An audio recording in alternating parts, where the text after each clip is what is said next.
नियम 54 के तहत दिल्ली के एलजी साहब द्वारा डीटीसी की बसों में तैनात बस मार्शल्स को हटाए जाने के इस गंभीर मामले पर इस ध्यानाकर्षण प्रस्ताव में समय देने के लिए बहुत बहुत धन्यवाद स्पीकर साहब। सर, हर साल 2 करोड़ रोजगार देने वाली पार्टी के इशारों पर जब दिल्ली के युवाओं का रोजगार छीना जाने लगे तो ये अपने आप में बहुत शर्मनाक बात है और बहुत गंभीर स्थिति उत्पन्न इस वजह से हुई पड़ी है कि दिल्ली सरकार ने, दिल्ली की अरविंद केजरीवाल सरकार ने 2015 के अंदर 11 मई 2015 को दिल्ली की बसों को, दिल्ली के बसों में ट्रैवल करने वाले यात्रियों को एक सुरक्षित माहौल देने के लिए उसमें बस मार्शलों की तैनाती के लिए एक बैठक बुलाई, जिसमें खुद गृह मंत्री ने बैठक बुलाई थी। स्पीकर साहब, एक समय होता था जब भाजपा में कुछ अच्छे नेता होते थे, किरदार वाले नेता होते थे। हमारे देश के पूर्व प्रधानमंत्री अटल बिहारी वाजपेयी जी ने कहा था कि पार्टी को तोड़कर अगर सत्ता आती है तो ऐसी सत्ता को मैं चिमटे से भी छूना पसंद नहीं करूंगा। आजकल ये ऐसी सत्ताओं के पीछे ही भाग रहे हैं। अभी कल भी हमने हिमाचल में देखा। उन्होंने बोला था, जो कल थे वे आज नहीं है, जो आज हैं वे कल नहीं होंगे, होने न होने का क्रम ऐसे ही चलता रहेगा, हम थे हम रहेंगे, ये भ्रम भी वहीं पलता रहेगा। तो स्पीकर साहब, उसूलों वाली भाजपा होती थी, पर आजकल उसूल दूर दूर तक भाजपा में नहीं दिख रहे। ये सवेरे सवेरे पार्क से एक ट्रेनिंग लेके आते हैं कि हमें देश को बदलना, हमें देश की सेवा करनी है। अब कहीं तो इन्हें मौका दे देती है, उसके लिए चुनाव लड़ते हैं, जनता मौका दे देती है, जी कर लो। वहाँ की बदहाली भी हम देखते हैं। कहीं जनता मौका नहीं देती, जैसे दिल्ली में नहीं दिया, 1 बार नहीं दिया, 2 बार नहीं दिया, 3 बार नहीं दिया, पर ये तो ठान चुके होते हैं हमें सेवा करनी है, हमें बेड़ा गर्क करना है। तो जहाँ मौका नहीं मिलता, जहाँ जनता इन्हें नहीं चुनती, वहाँ फिर कभी कभी चंडीगढ़ जैसे एक्सपेरिमेंट भी करते हैं कि नतीजे ही बदल दो। उसके बाद भी बात नहीं बनती तो लेफ्टिनेंट गवर्नर और गवर्नर के माध्यम से किस तरीके स्टेट के कामों में इंटरफेयर कर रहे हैं, वो अपने आप में सारे देश के एक बहुत अंदर खराब माहौल बना चुका है। हर दिन कॉन्स्टिट्यूशन की धज्जियां उड़ा के अनकॉन्स्टिट्यूशनल ऐसे लेटर्स गवर्नर और एलजी साहब के माध्यम से भेजे जाते हैं, हम खुद फेस कर रहे हैं। इवन स्टेट्स के अंदर जहां बीजेपी की सरकार नहीं है, वहां इस तरीके की इंटरफेरेंस देखी जा रही है।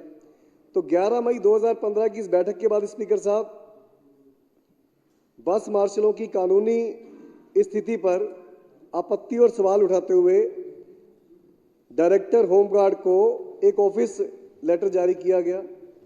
17 जून 2015 को उनको निर्देश दिए गए मंत्री जी की तरफ से कि दिल्ली की बसों में 4000 होमगार्ड की भर्ती की जाए, पर 18 जून को कहते हैं कि हम 4000 नहीं दे सकते, हम 2000 ही दे पाएंगे।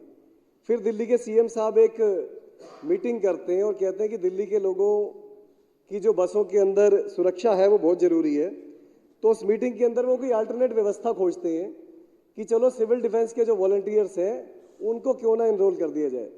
सिविल डिफेंस वॉलंटियर्स की अगर बात करूं स्पीकर साहब, तो ये वो वॉलंटियर्स हैं, जब कोविड का दौर चल रहा था तो उस दौर के अंदर घरों के अंदर जो लोग थे कोविड के मरीज, उनको खाना पहुंचाने से लेकर वैक्सीनेशन के दौर में जब लोग खुल के बाहर नहीं निकलते थे, तब तक सारी ड्यूटीज इन सिविल डिफेंस वॉलंटियर्स ने बखूबी निभाई है।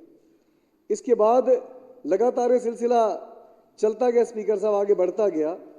फिर एक बार इनकी तरफ से बोल दिया जाता है कि बसों के अंदर तो पैनिक बटन भी लगे हैं और सीसीटीवी कैमरा भी लगे हैं।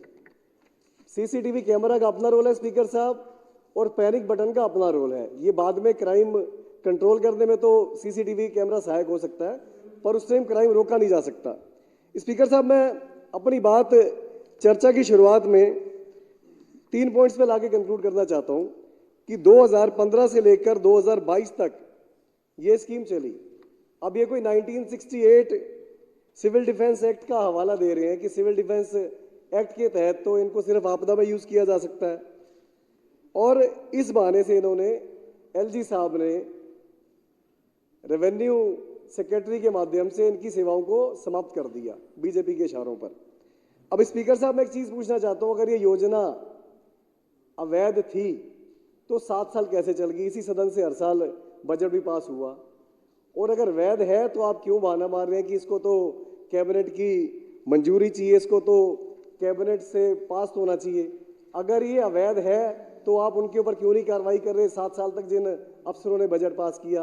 और वैध है तो इसको फिर आप लागू क्यों नहीं होने देते?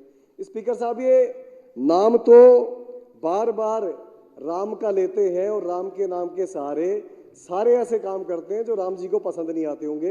मैं 2 लाइनें बोल के अपनी बात समाप्त कर रहा हूं। कितनी दिक्कत होगी पता है? राम समझ आ जाए तो राम राम तो कह लोगे, पर राम सा दुख भी सहना होगा। पहली चुनौती यह है कि मर्यादा में रहना होगा, और मर्यादा में रहने का मतलब कुछ खास नहीं कर जाना है, बस त्याग को गले लगाना है और अहंकार को जलाना है। अब रामलला के खातिर क्या इतना भी ना कर पाओगे?